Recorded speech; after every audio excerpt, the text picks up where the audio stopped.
Olá!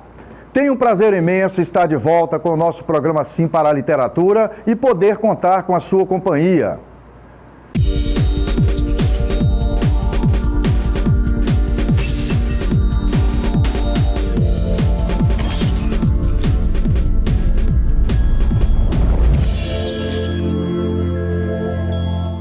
No nosso programa Sim para a Literatura, temos em nossas edições as colunas Dica de Leitura e Dica de Livro. Temos também as colunas O Livro da Minha Vida, Apaixonados pela Leitura, a participação de telespectadores, além de entrevista e muito mais. E nosso papo, como vocês sabem, tem tudo a ver com o nosso assunto principal, o livro. E por falar em livro... Bom, galera, minha dica de livro é um livro do Ítalo Calvino que chama 6 Propostas para o Novo Milênio, que foi uma série de conferências que o Calvino fez para a Universidade de Harvard. É um estudo estético sobre literatura, onde ele aborda 5 pontos fundamentais de como que um autor deve conduzir a sua obra. Uma curiosidade desse livro é que ele só conseguiu escrever 5 das 6 propostas porque ele faleceu no meio dessas conferências em Harvard. E tem uma frase desse livro que é... Eu li esse livro num momento muito importante assim, do meu treinamento como ator. E ele fala uma frase que eu levo pra vida, que é: a gente tem que ser leve como um pássaro e não como a pena. Então acho que esse é um bom livro, uma boa dica, boa leitura. Para a entrevista dessa edição, conversamos com Edmar Nunes, que é diretor da Escola Polivalente de Linhares 1, conhecida como Poli 1. Essa escola ganhou em 2017 um prêmio da Secretaria de Estado da Educação voltado para boas práticas pedagógicas. Palmas para esse pessoal. Na Escola Poli 1 é desenvolvido um projeto de incentivo à leitura que tem o nome de Porta-Malas Literário, idealizado pela professora Selma Pessotti, que envolve a diretoria e outros professores e principalmente os alunos. Para Edmar, envolver essas pessoas na relação com os livros tem sido fundamental para a escola. Esse projeto é muito importante para a gente tem outros projetos também voltados para outras vertentes, mas a gente percebe que os alunos abraçaram essa ideia. É interessante que eu busco sempre as entrevistas dos alunos que vêm aqui e alunos que às vezes no cotidiano eu não tenho assim...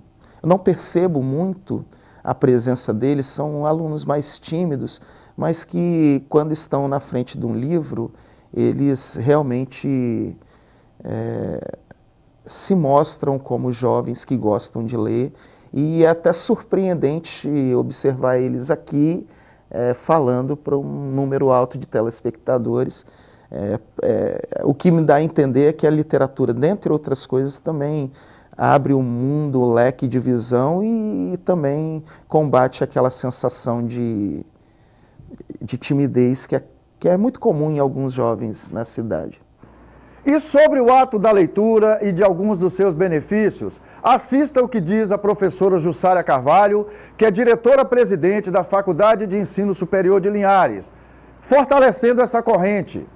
Olha, a leitura para mim é uma oportunidade de viajar por conhecimentos, por mundos diferentes que não estão tão próximos da gente. Eu diria também que a leitura, ela nos alimenta a alma, alimenta o nosso vocabulário, alimenta o nosso conhecimento de mundo.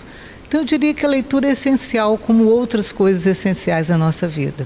Se eu pudesse colocar a leitura, ou o acesso à informação, porque eu diria que a leitura ele é uma possibilidade, como eu disse antes, de conhecer o mundo, conhecer outras ideias, conhecer aqui o pensamento de outras pessoas em relação ao assunto.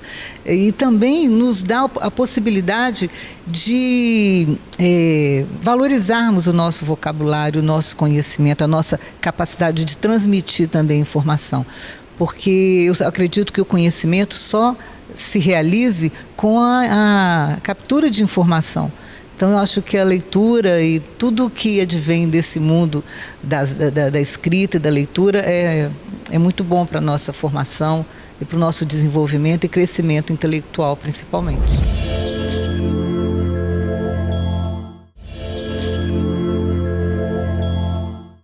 Estamos de volta com o nosso programa Sim para a Literatura. Na dica de leitura desta edição, preste atenção no belíssimo depoimento que a escritora Fernanda Farina, aqui de Aracruz, na região norte do Espírito Santo, nos presenteia. Assista junto comigo. Quem não lê, quem nunca teve acesso a um livro, quem não usufrui dessa atividade, desse objeto, quem não pega, quem não tem esse prazer, se priva de uma atitude que pode mudar a vida. Então, eu acho que quem não lê vive sempre à deriva, imaginando que a vida seja um oceano. Quem não lê fica sempre boiando, fica sempre na deriva e não consegue descobrir que abaixo daquela superfície existe um mundo. Assim como no oceano existe um mundo rico em ecossistemas, em biodiversidade, acho que o livro é isso, ele te proporciona um mergulho na vida. Então, seja um comentário de uma rede social, seja um livro denso de literatura clássica, seja uma bula de um medicamento que você lê ali e descobre alguma coisa sobre aquilo que você vai tomar. Eu acho que qualquer tipo de conhecimento, qualquer tipo de leitura te proporciona esse mergulho. Então, muda a vida, te proporciona cidadania, te proporciona conhecimento, diferencial em todos os momentos da vida. Na educação dos filhos, nos relacionamentos, na área profissional. Então, eu acho que quem não lê perde a oportunidade de tomar ciência da própria existência, do seu lugar no mundo, de ser protagonista da sua própria história. Já na nossa coluna Participação de Telespectadores, assista o que muita gente conhecida no ambiente da TV, do jornalismo e do teatro brasileiro diz sobre o contato com livros e seus benefícios.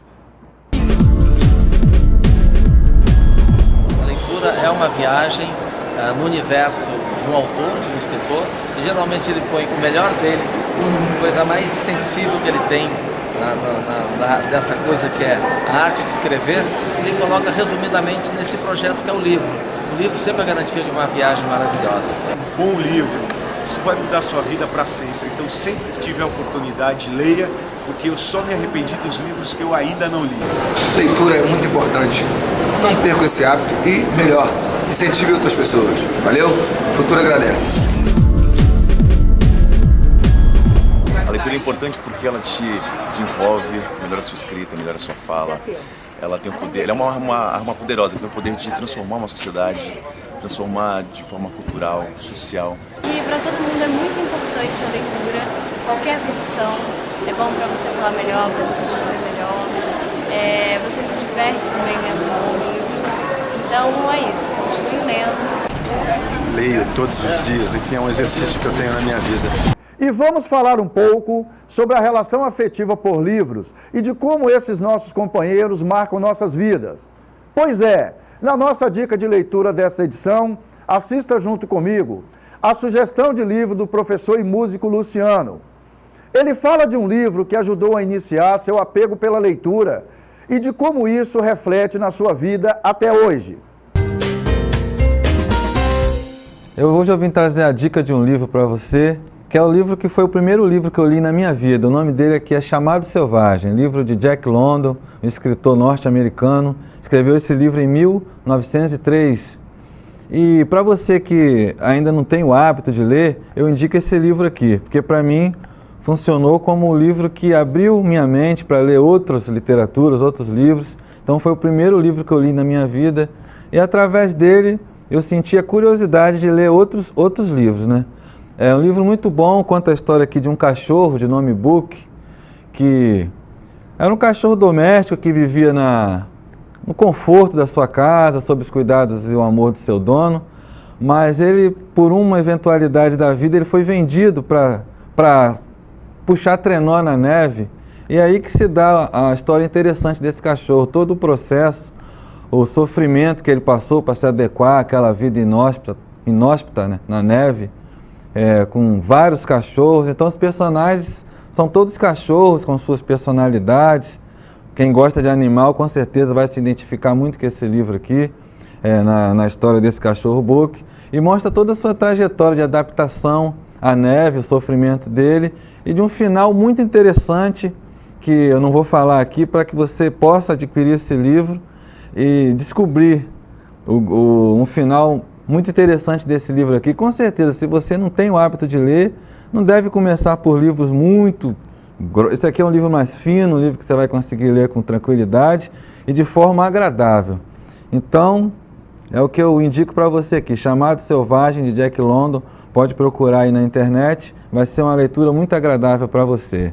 E no quesito do afeto e da paixão pelos livros, acompanhe a reportagem sobre um projeto que é desenvolvido no Rio de Janeiro, sobre como aproximar as pessoas dos livros e gerar relações de prazer e de afetividade.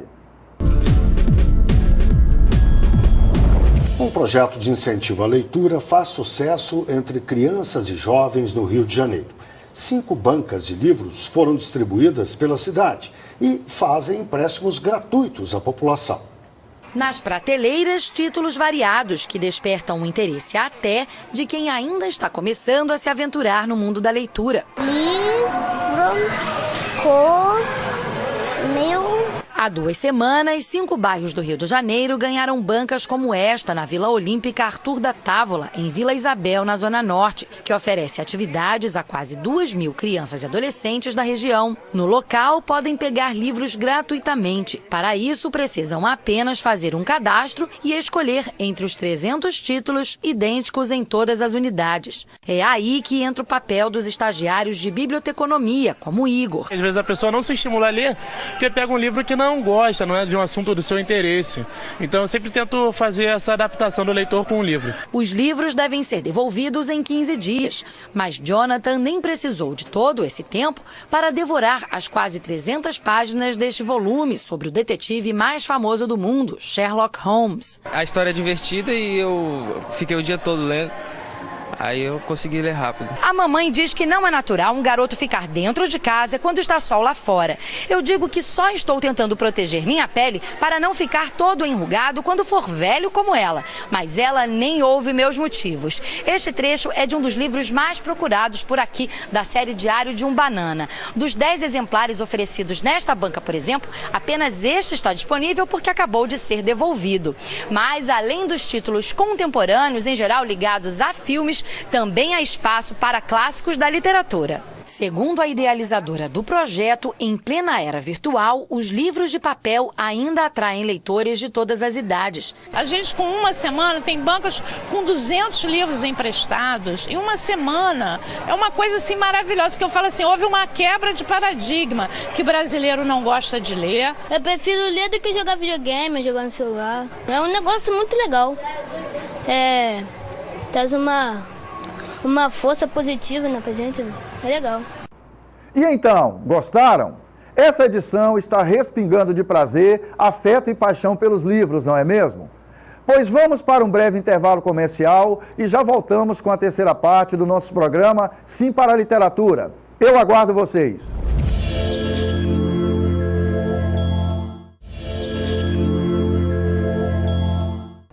Estamos de volta com o nosso programa Sim para a Literatura e é muito bom contar com a sua companhia. E vamos para a nossa entrevista com o diretor da Escola Polivalente 1 aqui de Linhares, o Edmar. Assista junto comigo. Pois é, a escola de vocês, a Poli 1, ganhou um prêmio, né, da Secretaria de Estado da Educação, salvo engano, na área de boas práticas pedagógicas e tal. Eu queria que você, assim, do ponto de vista da gestão da escola, que resposta que vocês encontraram nesse prêmio, Edmar? Bom, hoje a educação brasileira ela é medida por um número que se chama IDEB, Índice de Desenvolvimento da Educação Básica. E esse número é muito importante para a gente porque ele é um termômetro, ele mostra como que a escola está caminhando. E esse IDEB leva em consideração as notas dos alunos e a quantidade de alunos aprovados, o que a gente chama de fluxo, né? Ou seja, a diminuição, o combate à evasão escolar, à repetência, à reprovação e etc.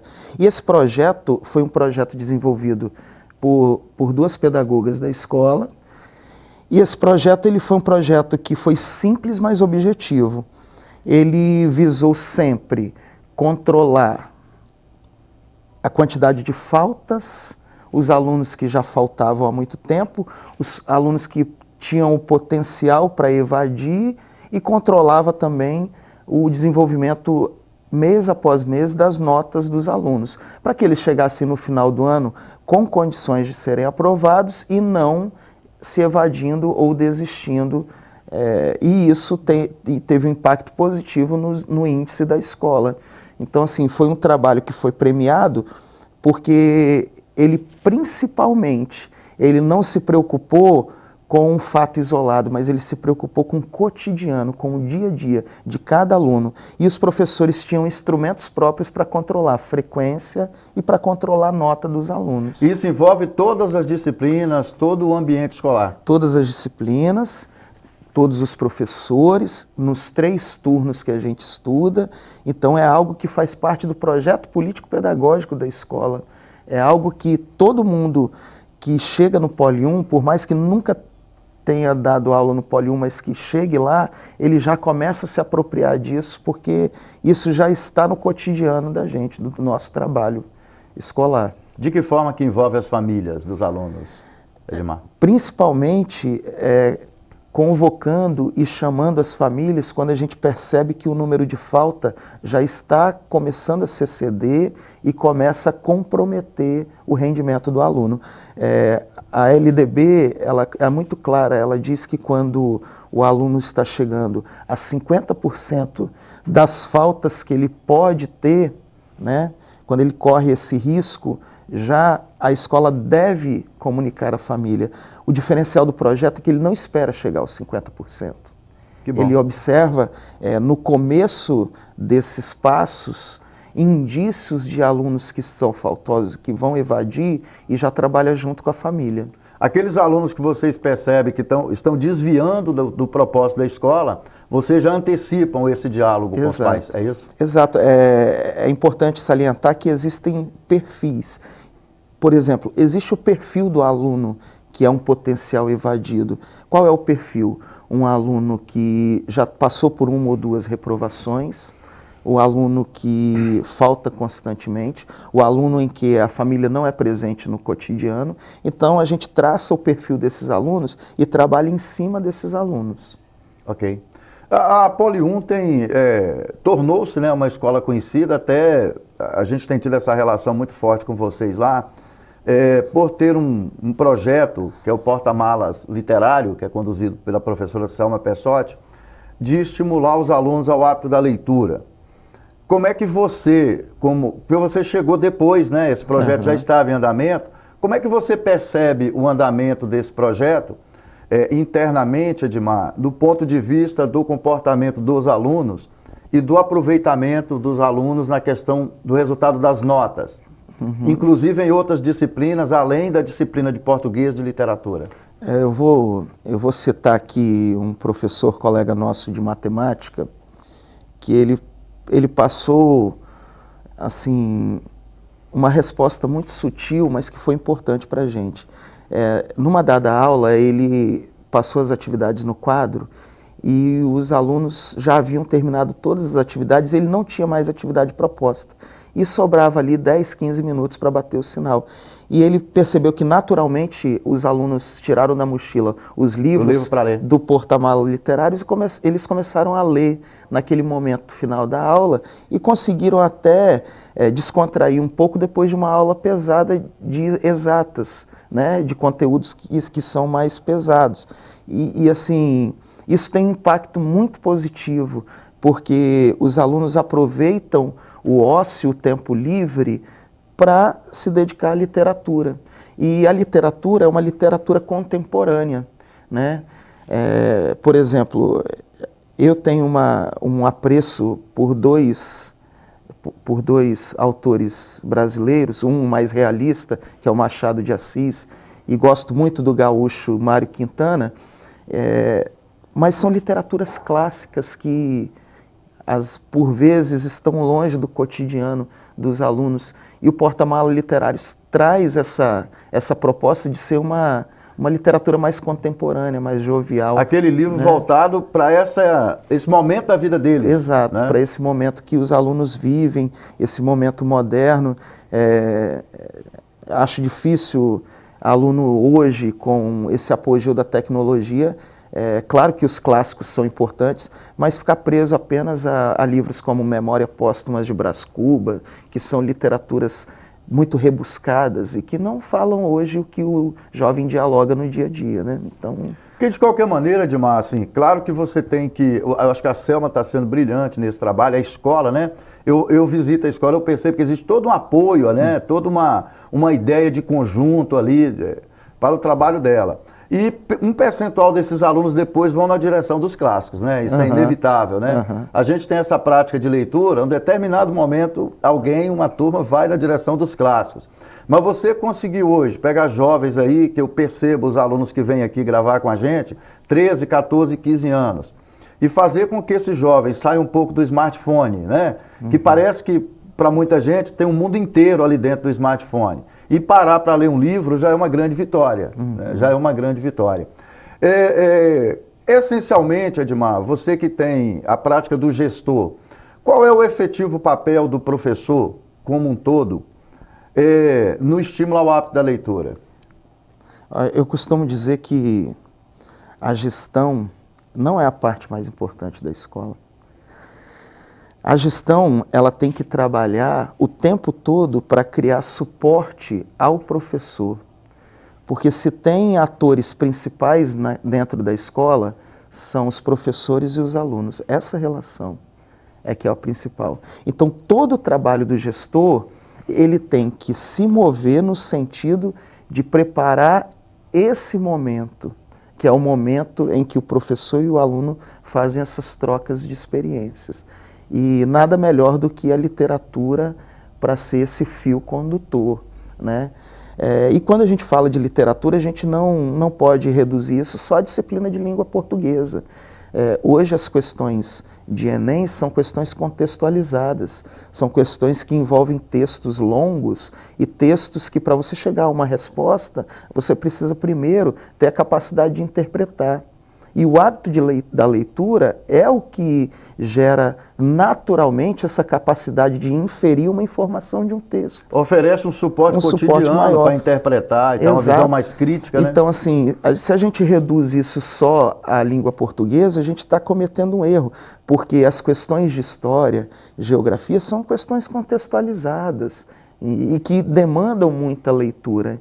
Então, a gente pensa na escola como um todo. E a gestão pedagógica, a parte do pedagogo, ela está preocupada justamente em observar se o processo de ensino e aprendizagem está sendo eficaz. E a gestão mais macro, que é a gestão escolar do gestor, do papel do diretor, é fornecer todos os suportes possíveis para que esse processo aconteça na sala de aula. Mas o locus principal é a sala de aula. E a relação principal é professor-aluno, não tem outra. Não dá para a gente achar que, com todo o apogeu da tecnologia, isso iria mudar, né? Uma prática que é feita desde a Grécia, né? Mudar essa relação. Essas relações professor-aluno, elas sofrem algumas mudanças, né? Mas extinguir essa relação, não. Essa é a mais importante de todas. Ô Edmar, para a gente encerrar esse encontro, você está falando de relações interpessoais. Eu acompanho alguns estudos que foram feitos aí naquilo que diz respeito à resposta que a escola tem quando ela desenvolve ações de incentivo à leitura internamente. Então, considera-se que quando você tem um grupo grande de alunos dentro das escolas que tem o hábito da leitura, principalmente de livros de literatura, além dos resultados nas notas de todas as disciplinas melhorar, né? Os resultados são melhores, você acabou de dizer isso aí. Quando a gente fala das relações interpessoais, esses estudos comprovam também que melhora o comportamento do aluno. Com os colegas, que a gente fala o comportamento, a relação horizontal, e melhora também a relação vertical do aluno com o professor, com o coordenador, com o pedagogo, com o diretor. Você percebe na Poli 1 isso acontecendo? A gente percebe claramente. Existe um ponto da gestão ou do cotidiano da escola que se chama clima escolar. O clima escolar, ele tem várias vertentes. Por exemplo, o espaço físico, a estrutura física influencia no clima escolar. A organização didático-pedagógica, né? O cumprimento de normas, de regras que são básicas e são obrigatórias, precisam mesmo. Isso influencia no clima escolar. A relação intrapessoal, como que o aluno chega nessa escola, entendeu? Que tipo de problemas ele traz, isso influencia no clima escolar. E a relação interpessoal também.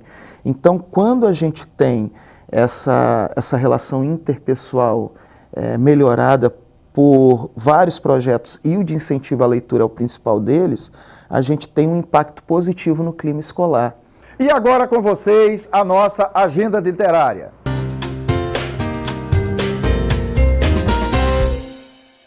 Pois é, estamos no esquenta para a realização da pré-feira literária aqui em Linhares, no dia 5 de abril, no Centro Cultural Nice Avanza.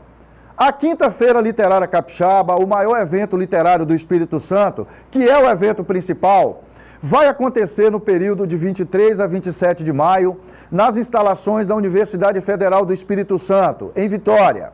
Aqui em Linhares teremos quase um dia inteiro de literatura na veia, com lançamento de livros, recital poético, sarau poético musical, conversas com escritores, apresentações culturais, city tour pelo patrimônio histórico do município, entre outras atividades muito prazerosas. Já temos confirmadas as presenças de escritores e escritoras de Linhares e de vários outros municípios capixabas, de estudantes, professores, diretores de escolas, amantes da literatura e do movimento cultural que estamos construindo em Linhares e região. A pré-feira literária em Linhares é uma promoção do nosso projeto Prazer da Leitura, tem a parceria da Seccional Regional do Instituto do Patrimônio Histórico e Geográfico do Espírito Santo, a Serliges, aqui de Linhares, o apoio cultural da Prefeitura Municipal de Linhares e, é claro, a participação do nosso programa Sim para a Literatura. E todo o suporte aqui da Rede Sim de Linhares.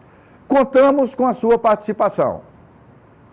Caros telespectadores, foi um prazer e um sinal de prestígio contar com a sua audiência nesta edição do nosso programa Sim para a Literatura. Para que vocês tenham acesso às edições anteriores e aos vídeos do nosso programa, acesse a nossa página no Facebook. Entre em contato conosco através do e-mail simparaliteratura@gmail.com. Agradecemos a sua audiência em Vitória e Grande Vitória, através do canal 20 da TV RCA. Saudações poéticas e literárias e muito obrigado.